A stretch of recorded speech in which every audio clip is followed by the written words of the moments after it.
Hello everyone and welcome back to Nightmare Gaming. My name is Anthony and welcome to my 1000th video!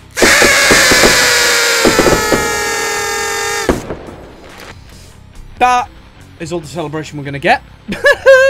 Now, this is such a big milestone. Obviously, being a gaming channel, I've got lots of games on here. 115 of them, if you want to be exact. I think that's right. 115, maybe a few more. Anyway, there's been lots of games. Not to mention all the other games that I've got planned. I've played on stream and games I'm going to do in the future.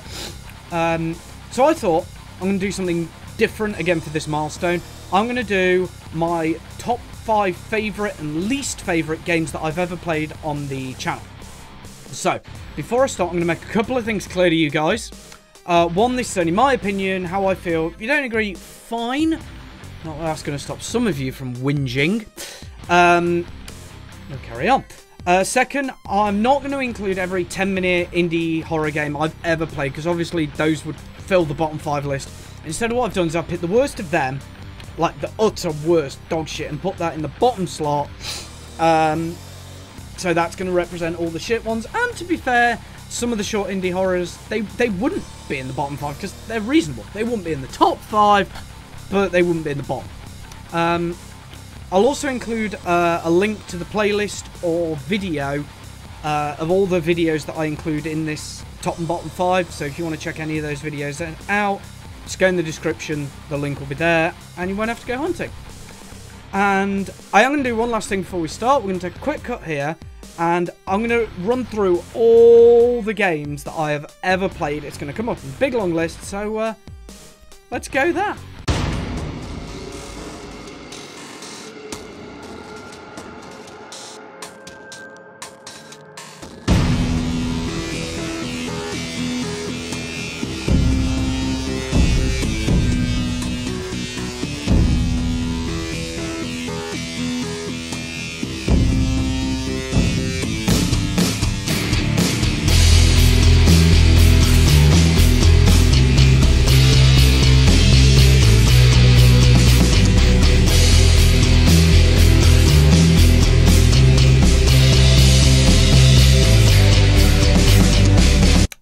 And there we have it. So, let's not waste any more time and let's get on with this video, shall we?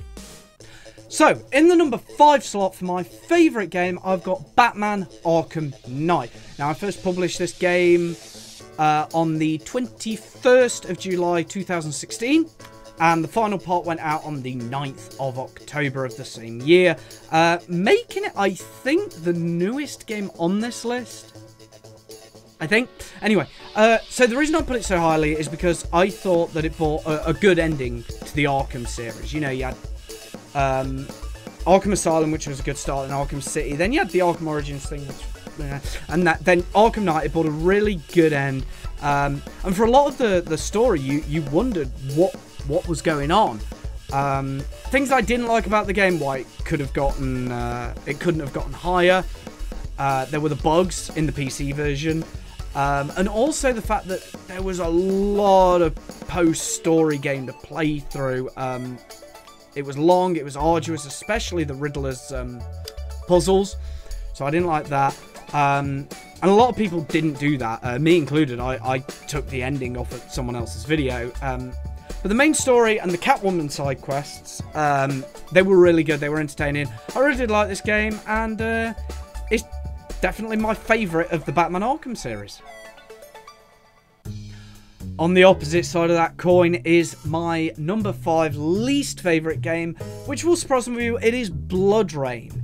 I began this game on the 16th of April 2015, and it finished on the 30th of May 2015. Now, I can already hear some of you spewing bile in the comment section saying how I was bad at the game, or I suck at games in general, which I do. However, the reason I didn't like that game is not because I was bad at it, but because some parts of the game were so cryptic, so hard to follow. It drove me mental, and the plot took you all over the place, and it seemed disjointed and random. And I like to think I play games for the average player, And this game, for me, is not for an average player. You need some kind of background knowledge before you can start the game, or you need to be some genius at games, which I am not. Now, I've been told that Blood Rain 2 is better, so I may play it on the channel at some point, give it a try, see what it's like. Good points about the game, though. I did enjoy the actual story, the overarching story, the backstory to everything, what was going on. And I felt that they mixed that well with gameplay, which is why it is at the bottom of my least favourite games. It could have been knocked down, it could have been knocked just out of reach. But there we go. Back on the good side, at number 4, we've got Kingdom Hearts 2, which I started on the 20th of July 2016 and finished it on the 1st of November, which actually does make it the newest uploaded game on this list. Now, when I played the original version on the PS2 years ago, I'd have said that was my favourite game ever. And for a long time, it stayed that way until I started this channel, basically. But with more games, an updated view on what makes a game good, I don't think it's my favourite anymore. I love the length, I love the plot, I love the characters, I love the gameplay, but it just doesn't speak to me as well as it once did. I can feel that it's a little outdated, and sometimes the plot seems a lot odd. I didn't like the revisiting every planet a second time. Why do I need to do this again? And also, thing that annoys a lot of people, the Atlantica minigame didn't need to be there. So that's why it's lower down on my favourites list. But I still love it. It's a good number 4. It's number 4 of my favourite games on this channel. Back on the bad side, number 4, we have Craven Manor. And I posted this on Christmas Day 2014. It was the final game of the first ever 12 Scares of Christmas, which, as you guys know, 12 days of Christmas, I do 12 horror games, put them around the Christmas period, last one going up on Christmas Day. Now, why did I put this game on my bad list? It's because you can finish the game and miss stuff, meaning you actually can't complete the game and fail. Now, I'm not sure if this has been patched out since, but I don't think it has.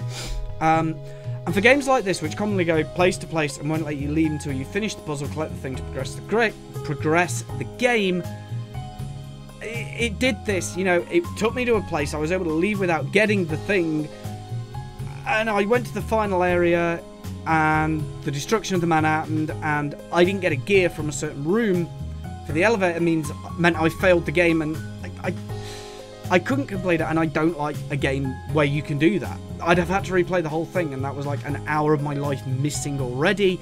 I had to get the video up because I recorded like 2-3 days before. Not months, sometimes months in advance like I do now. So I get free time, chunk of recording, which I like doing. That's my preference. But I didn't back then have that extra hour, so I didn't finish it, and I uploaded it as it is, and for that, it's a bad game. Yeah, it's bad game design. That's why the game's at number 4 in my least favourite.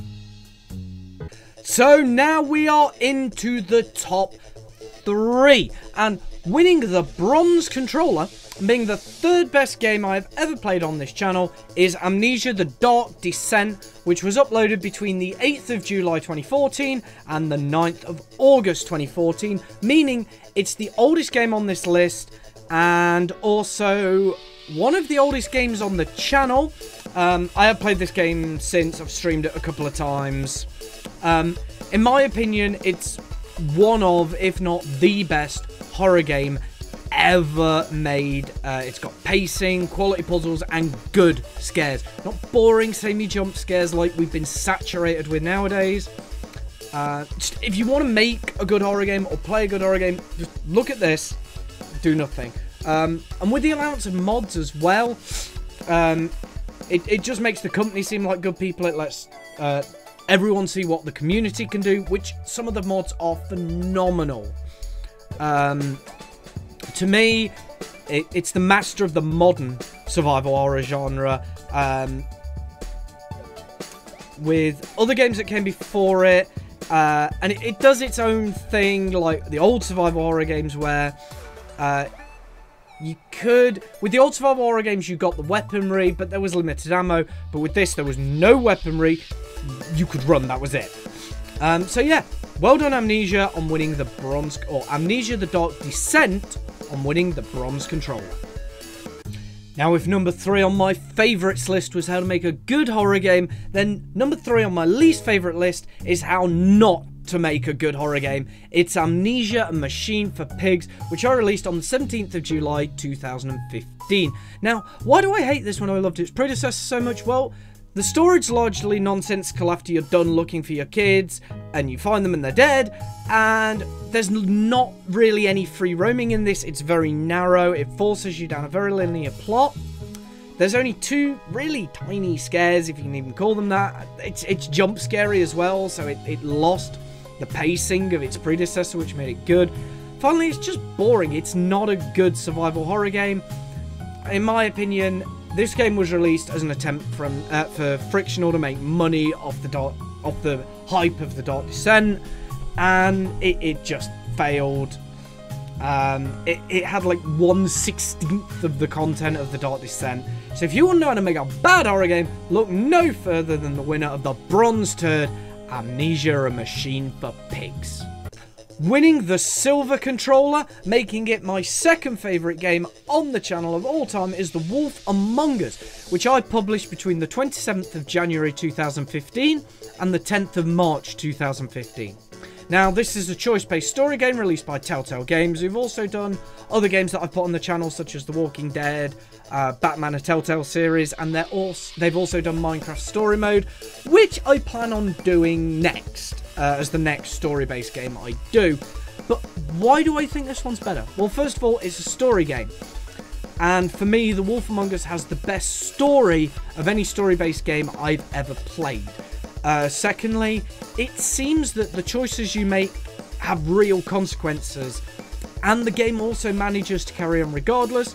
So yeah, pretty simple. I love the game, I love the plot, love the graphics, love the way it flows.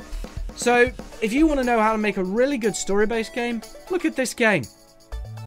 Following on the trend from the third places on the good and bad list, number 2 on my least favourite games is a bad story-based game, and it's The Longest Journey, which I released between the 9th of January 2016 and the 20th of April 2016, meaning this wins the silver turd. Now, why didn't I like this game? Simply, the plot doesn't flow into gameplay. To explain the plot, the game feels like it needs boring, lengthy cutscenes, which you can skip, but you can't because you need to know what's going on, or you have to skip, press X to continue them talking, and it was boring. So, weirdly enough though, I've been told that the second game again is better, similar to Blood Rain 2 being better. I've been told the second one of these is better. I may end up playing it at some point, but for me this game was bad. You guys knew it was bad. It was my lowest viewed video ever, or series ever. It was boring, and for me a game needs entertainment, and this game just didn't have it. So congratulations on winning the silver turd, The Longest Journey. So now it's time for not just my favourite game on the channel, but for my favourite game of all time. A game that if I'd not played sooner, I would have kicked myself for when I eventually got around to playing it. Winner of the Golden Controller, Dust: An Elysian Tale. Now this is a special game in being that it's the only game on this entire list which is a video I uploaded, which is a recording of a Twitch stream. Now, I published this game on my channel between the 13th of July 2015 and the 3rd of August 2015. I love this game. The story and the plot just flow really well. The combat and upgrades you get are amazing. It all just works so well. The side quests flow into gameplay, so sometimes you don't even realise you're doing a side quest. You're just playing the story you think, and then you go, oh, it's only a side quest. Cool.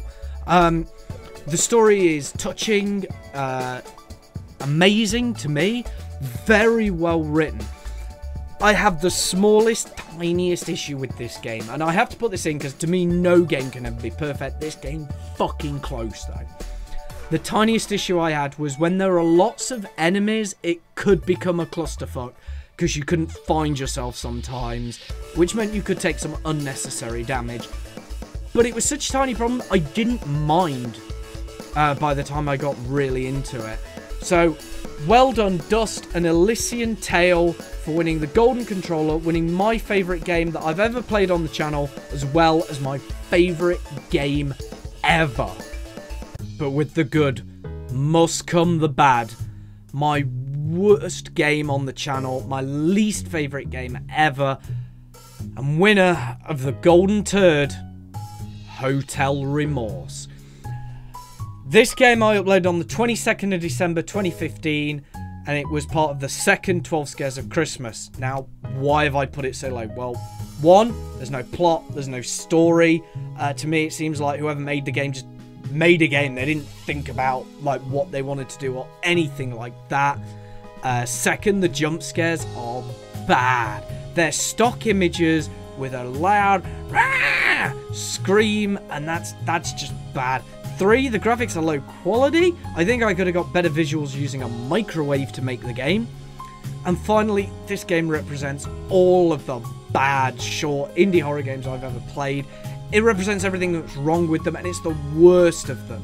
So, to you, Hotel Remorse, I present the Golden Turd.